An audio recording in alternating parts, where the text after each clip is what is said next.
వారి జన్మ ప్రపంచంలో అద్భుతమైన గ్రేట్ వండర్ అండి. అద్భుతమైనది కదా, గొప్ప ఆశ్చర్యమైన కార్యం ఏంటంటే కన్య గర్భమున సృష్టికి విరోధముగా, ఎందుకంటే ఆయనకి ఏదైనా సాధ్యం, దేవునికి సమస్తము సాధ్యం. కాబట్టి కన్య గర్భమున జన్మించి అనగా ఇప్పుడు యేసుక్రీస్తు వారు ఈ లోకానికి వచ్చిన ద్వారా ఆయన పుట్టుక ఒక అద్భుతమైన ఆశ్చర్యం.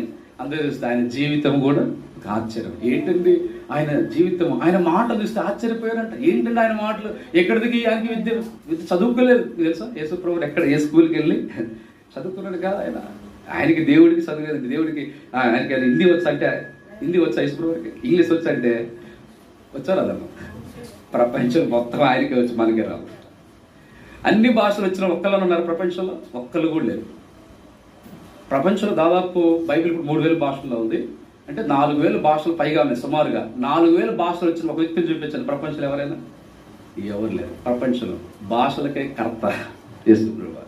అంటే ఇప్పుడు అన్ని భాషలు, Hebrew, Greek, Latin, Aramaic, Hindi, English ఎన్ని అన్ని భాషలు మొత్తం. కాబట్టి చూడండి, ఇప్పుడు ఆయన జీవితం, ఆయన మాట్లాడుతుంటే ఆయన బ్రతుకు ఆశ్చర్యంగా ఉంది. ఆయన మరణము ఒక ఆశ్చర్యము, ఆయన పునరుద్ధానం తెలియలేమిటి ఆశ్చర్యము. అందుకే వేరు ప్రియునికర నీ ప్రియుని విశేషం ఏంటంటే, అప్పుడు సొలొమోను తల్లి నా ప్రియుడు ధవలవండు రత్నవండు 10,000 మందులు అతన్ని అతి కాంక్షణీయుడు. అతి కాంక్ష అంటే ఆయన కోరదగిన వాడు. కాంక్ష అంటే కోరిక. అంటే ఆయన చూస్తే, ఆయన జీవితాన్ని చూడగానే ఇలాంటి కొంతమంది చూడండి, పిల్లలకి ఏమి ఆశ అంటే మంచి బ్రౌన్ ఐస్ క్రీమ్ దానికి చూడగానే ఏముంటుంది, ఐస్ క్రీమ్ చూడగానే వాళ్ళకి నోరు ఊరుతూ ఉంటుంది. ఐస్ క్రీమ్ కారకముందు ఇలా నోట్లు లాలాజలం ఊరుతూ ఉంటుంది, ఇలా కారిపోతుంది నోట్లో. ఏంటంటే ఆ ఐస్ క్రీమ్ చూస్తే కొంతమందికి దమ్ బిర్యానీ చికెన్ చూస్తే వాళ్ళకి, కొంతమందికి లేదా కొంతమంది మంచి ఫుడ్ ఐటమ్స్ చూస్తే అవునా, ప్లస్ ఆ ఐటమ్స్ చూస్తే ఇలా రాకుంటుంది.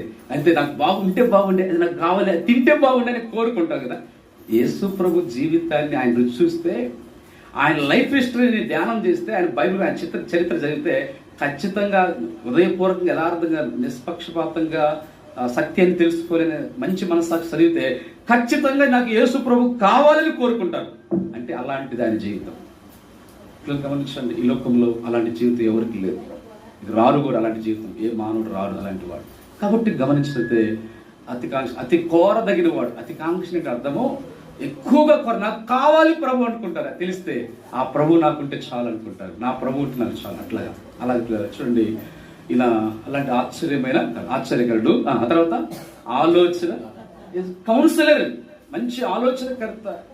మన పరిస్థితులు, ఎన్నో ఇబ్బందులు, కష్టాలు, సమస్యల్లో, ఎన్నో పరిస్థితులు మనకి ఏం చేయాలో ఆలోచన దొరక్క సూసైడ్ చేసుకుని ఉన్నారు. మన యాత్రా జీవితం, క్రైస్తవ జీవితం, దేవుని బిడ్డగా ఎన్నో సందర్భాలు మనకు ఆలోచన చెప్పిన ఆలోచనకర్త. ఆ తర్వాత ఎవర్-లాస్టింగ్ ఫాదర్, నిత్యుడగు తండ్రి. ఆయన మనకు తండ్రి. ఈ భూమి మీద తండ్రులు తల్లులు కొద్ది కాలం ఉంటారు, 70-80 మహా. పరలోకపు తండ్రి, నిత్యుడగు తండ్రి, ఎవర్-లాస్టింగ్ ఫాదర్, నిత్యము తండ్రిగా మనకు పరలోకం ఉన్నది. ఆ ఒక్క తండ్రే నిత్యం ఉంటాడు. ఈ లోక తల్లిదండ్రులందరూ వదిలిపెట్టిపోతారు. నిత్యుడైన తండ్రి. ఆ తర్వాత చెప్పండి, ఎవరమ్మా? ఆల్మైటీ గాడ్, బలవంతుడైన దేవుడు. అయితే మనం ఎవరో చెప్పండి? మనం బలహీనం. రోమపత్ర బలహీనమై ఉండగా మనం భక్తిహీనం, బలహీనమైతే ప్రభు యేసుక్రీస్తు ఏం చేసినట్టు బలవంతుడు ఏమని చెప్పండి, ఏం చేసినట్ట?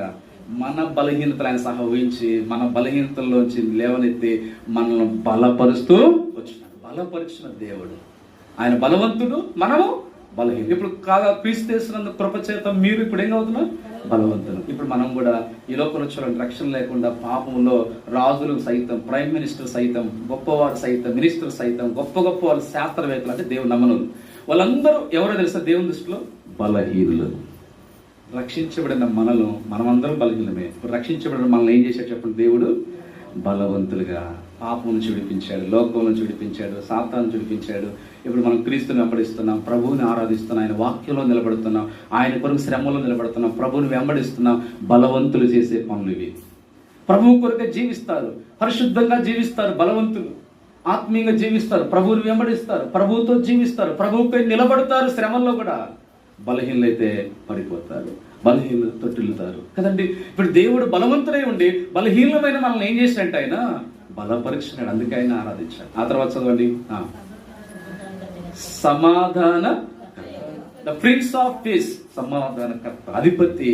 సమాధానం లేదు కదండి, సమాధానం లేదు, మనకు మనశ్శాంతి లేదు, నెమ్మది. అందుకే బిల్ అమెరికా దేశం ప్రపంచంలోనే కుబేరుడు ధనవంతుడు అన్నాడు కదా, నాకు రమ్మన్నా కోరుకున్న రావడం లేదు మనశ్శాంతి, వద్దన్నా వస్తుంది ధనము అన్నాడు. వద్దంటే వస్తుందంట. దేవి బ్రదర్ నాకు రావట్లేదు కదా అనుకుంటే మాకు రావట్లేదు, మేము కోరుకుంటా రావట్లేదు, వస్తే బాగుంటుంది, అప్పులు తీరిపోతాయి అనుకుంటారు. అవునండి. ఆయనైతే వద్దంటే వస్తుంది ధనము, రమ్మంటే రావట్లేదు. ఏంటంటే మనిషి పీస్ఫుల్ లైఫ్. ఎందుకు యోహాను ప్రభు అంటాడు, నా శాంతిని మీకు అనుగ్రహిస్తున్నాను, మై పీస్, నా శాంతిని మీకు అనుగ్రహిస్తున్నాను, లోకం ఇచ్చినట్లుగా కాదు నా శాంతి. లోకం కూడా ఇస్తుంది, అందుకని లోకం ఇచ్చినట్లుగా కాదని. అంటే లోకం ఇస్తుంది టెంపరీ పీస్, ప్రభు ఇచ్చేది పర్మనెంట్ పీస్, ఎటర్నల్ పీస్, నిత్యమైన సమాధానం, నిత్యమైన శాంతి. ఎందుకు ఆయన ఆరాధించాలంటే సమాధానకర్త. లాస్ట్లో అధిపతిని అతనికి చూడు ఎన్ని పేరు. సరే, ఇప్పుడు మనము దీని ముగింపులో మనం అలాంటి స్థితిలో మనం చెప్పుకున్నాం కదా, 1వ వచనం నుండి 5వ వచనం వరకు ఇప్పుడు ప్రభు ఏం చేసాడు చూద్దాం. దయచేసి చూడండి, ప్రభు మనకి ఏం చేశాడంట. 1వ వచ్చినప్పుడు 5 వరకు మన స్థితి ఒకప్పుడు లాగుంది. ప్రజలు భూమి మీద ప్రజలు యేసు ప్రభు పుట్టక స్థితి అలాగుంది. మనం రక్షణ పొందక మనలో క్రీస్తు పుట్టక మునుపు మనం కూడా ఈ స్థితిలో ఉన్నాం. అయితే ఇప్పుడు ఇలాంటి శిశువు కుమారుడుగా 6వ వచనం ప్రకారం ఇప్పుడు ఆ తర్వాత ప్రభు ఏం చేస్తున్నాడంటే చూద్దామండి. 9వ అధ్యాయం 2వ వచనం, 9వ అధ్యాయం 1వ వచనం చివరిలో మహిమ గల దానినిగా యెషయా ప్రవక్త ద్వారా దేవుడు చెప్తున్నాడు. దానిని అంటే దేశం, దేశం అంటే మనుషులు, దేశమే కాదు ప్రపంచం, ప్రజలను. అంటే ప్రపంచంలో ప్రజలను దేవుడు నిష్ప్రయోజకులు, వీరు కాబోలు, వీళ్ళు అన్యజనులు, అపవిత్రులు, దేనికి పనికిరాని వారు, అలాంటి వారి విషయంలో దేవుడు అని తెలుసా ఏమనండి, ఇప్పుడు ఏమన్నా తెలుసండి, మహిమ గల వారుగా చేస్తున్నాడు. అందుకే రోమపత్రిలో ఉంది, ఆయన ముందుగా ఎవరిని ఎరిగిన వారిని నిర్ణయించాడు, ఎవరిని పిలిచిన వారిని నీతిమంతులుగా చేశాడు, ఎవరిని నీతిమంతులుగా చేశాడు వారిని దేవుడు మహిమపరిచినాడు. దేవుడు మహిమగల దేవుడు, మహిమగల పరలోకం. ఇప్పుడు అపాత్రులం, ఆదాము కోల్పోయిన మహిమను తిరిగి దేవుడు మనకివ్వాలని ఆశించినాడు. మనం పాపము చేత మహిమను కోల్పోయినాం. తిరిగి యేసుక్రీస్తు వారి ద్వారా కడపట ఆదాముగా క్రీస్తు లోకంలో పుట్టుడు ద్వారా మనకు కోల్పోయిన మహిమను తిరిగిస్తున్నాడు. మహిమ గల వారం. ఇప్పుడు ఎవరో చేస్తాం చెప్పండి, రక్షించబడి మనం ఎవరని చెప్పండి, మహిమ కలిగిన వారం. అవునా?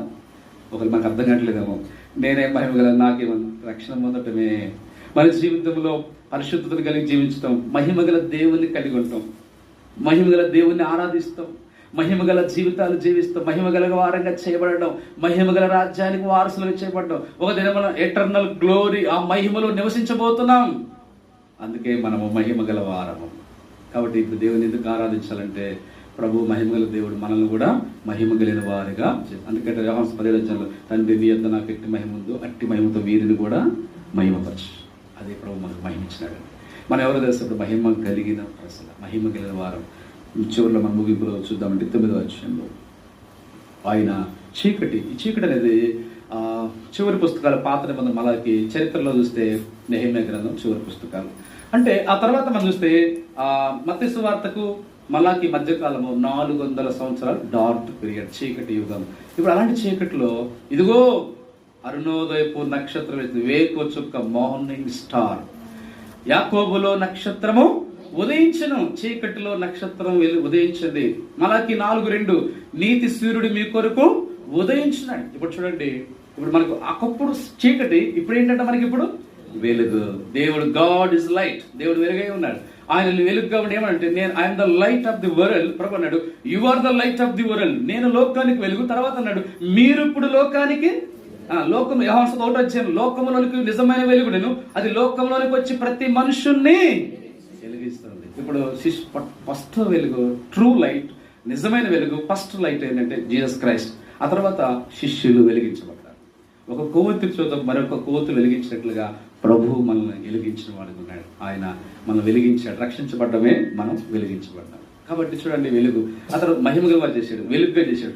మరణపు నీడలోంచి ఇప్పుడు ఏం చేశాడంటే, మరణములో నుండి మనం జీవములోనికి ఆయన దాటి, జీవములోనికి ఆయన యందు మరణము మనకైతే మనకేం కలిగింది, ఆయన మరణము, ఆయన యందు మనకు నిత్య జీవం కలిగింది.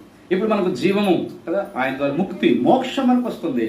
ఆ తర్వాత మనం చూసుకున్నాం మిథ్యాను కాడి. ఇప్పుడు ఆ యేసుక్రీస్తులో కనిపించి భారం పరిచి ఈ సాతాను కాడి, పాపపు కాడి, లోక కాడి, మిథ్యాను కాడి, ఈ కాడులన్నీ విరగొట్టేసి మంచి కాడి అని యేసు ప్రభు కాడి కిందకి మనం తీసాం. దాన్ని మోపినవాడు యెహోవాయే. ఎందుకు ఆయన ఆరాధించంటే ఆ మంచి కాడి కింద మనం తీసుకురాబడ్డాం. ఆ తర్వాత వస్తే రక్తములు పొల్లించడం, రక్తము పాపము అపవిత్ర సాదృశ్యం, మీ పాపములు రక్తం వలె ఎర్రమైనది. అంటే ఇప్పుడు మనం అపవిత్ర తొలగించి ఆయన మన కొరకు రక్తం చిందించి పుట్టడమే కాదు, జీవించాడు, మరణించాడు. ఆ రక్తం ద్వారా మనం ఇప్పుడు ఏం చేశాట, పరిశుద్ధపరిచాడు. వస్త్రాలు అగ్ని కాలి మన జీవితాలు కాలిపోయిన స్థితి, అపవిత్ర జీవితాలని మనం పరిశుద్ధ నీతి మహిమగల వస్త్రాలు ఇచ్చి పరలోక నిత్య జీవులు మనలో ఏలేనగా మనకు శిశువు పుట్టెను, కుమారుడు మనకు. యెషయా గ్రంథంలో ప్రవక్త ద్వారా ముందుగా చెప్పబడింది. కాబట్టి ఇప్పుడు అందుకే ఆ కుమారుడు శిశువుని బట్టి ప్రవక్త యెషయా గారు ఆ కాలంలో పుట్టలేదు, 750 సంవత్సరాల పూర్వం అది. ఆ టైంలోనే ప్రవచించాడు, ఆరాధిస్తూ ఉంటే పుట్టబోయే కుమారుడు కొరకు. పుట్టిన ఆయన తర్వాత దేవదూతలు ఆరాధన చేశారు. ప్రవచితమైతే మనం క్రిస్మస్ రోజున ఎవరు ఇక్కడ ఉండడం అనుకుంటా, సరే ప్రవచిత నెక్స్ట్ టైం చూద్దాం, ఎవరు ఆరాధన చేస్తారు, ఎందుకు ఆరాధించారు సందర్భాలు చూద్దాం. కాబట్టి ఇక్కడ మనం గమనించిన పరిశుద్ధ గ్రంథంలో ఇక్కడ దేవుణ్ణి సర్వోన్నతమైన స్థలంలో దేవునికి మహిమయు, ఆయనకి ఇష్టలైన వారికి భూమి మీద అని స్తోత్రం చేయించు దేవుని ఏం చేశారు దేవదూతలు, మహిమపరిచారు, ఆరాధించారు. దేవుని కూడా మనము అలాగే మహిమపరిచే ప్రభుని మనము ఆరాధిస్తాం. లేచి నిలబడదాము. సండే స్కూల్కి వెళ్తారు. దేవునికే మహిమా, దేవునికే మహిమా, యుగ యుగములకు కలుగునుగాక. పడండి. యుగ యుగములకు కలుగునుగాక. దేవునికే మహిమా, దేవునికే మహిమా. సండే స్కూల్ వరుస వెళ్తామో వెళ్ళి ప్రార్థన చేసుకుంటూ మోకరించి మాట్లాడుకుంటే ఆడు కూడా అలా చేయకుండా మోకరించి ప్రార్థనలో ఉండి మీ కొరకు సండే స్కూల్ టీచర్